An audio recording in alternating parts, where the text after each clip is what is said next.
പിന്നീട് അദ്ദേഹം അവിടുത്തെ നേഴ്സിംഗ് സൂപ്രണ്ടിനോട് അന്ന് തന്നെ പറഞ്ഞു, എനിക്ക് അവരോടൊന്നും പറയാൻ പറ്റാത്തത് കൊണ്ടാണ് ഞാനൊന്നും മിണ്ടാതിരുന്നത്.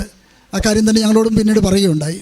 അതിനുശേഷം അവിടെ തന്നെയുള്ളൊരു ഗൈനക്കോളജിസ്റ്റിൻ്റെ അടുത്തേക്ക് അദ്ദേഹം ഞങ്ങളെ റെഫർ ചെയ്തു. ഗൈനക്കോളജിസ്റ്റ് ഒരു രമ്യ ഡോക്ടർ, അവരുടെ അടുത്ത് ചെല്ലുമ്പോൾ ആ ഡോക്ടറെ ബീന പഠിപ്പിച്ച സ്റ്റുഡൻ്റാണ്.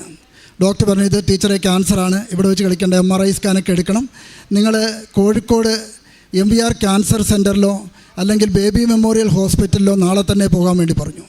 ഞങ്ങളത് പ്രകാരം പിറ്റേ ദിവസം രാവിലെ തന്നെ വെളുപ്പിന് 5 മണിക്ക് തന്നെ ബേബി മെമ്മോറിയൽ ഹോസ്പിറ്റലിൽ വന്ന് അവിടുത്തെ ഗൈനക്കോളജി വിഭാഗം തലവൻ ഡോക്ടർ സുഭാഷ് മല്ലിയെ കണ്ടു. അദ്ദേഹം പരിശോധനകളൊക്കെ നടത്തി MRI സ്കാൻ ചെയ്തു.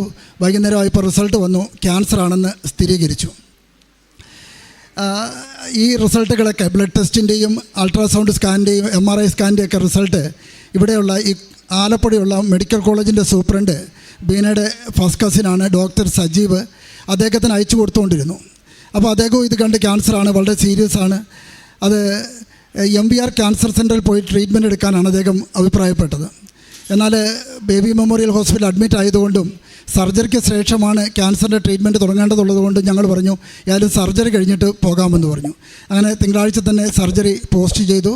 സർജറിക്ക് വന്നപ്പോൾ ഡോക്ടർ പറഞ്ഞു, ഈ കീഗോൾ ചെയ്തൊരു 45 മിനിറ്റ് കൊണ്ട് ഇതിൻ്റെ ഒരു സ്പെസിമെൻ റിസൾട്ട് അറിയാം, അതനുസരിച്ച് വേണം സർജറിയുടെ റേഞ്ച് തീരുമാനിക്കാനെന്നൊക്കെ പറഞ്ഞു.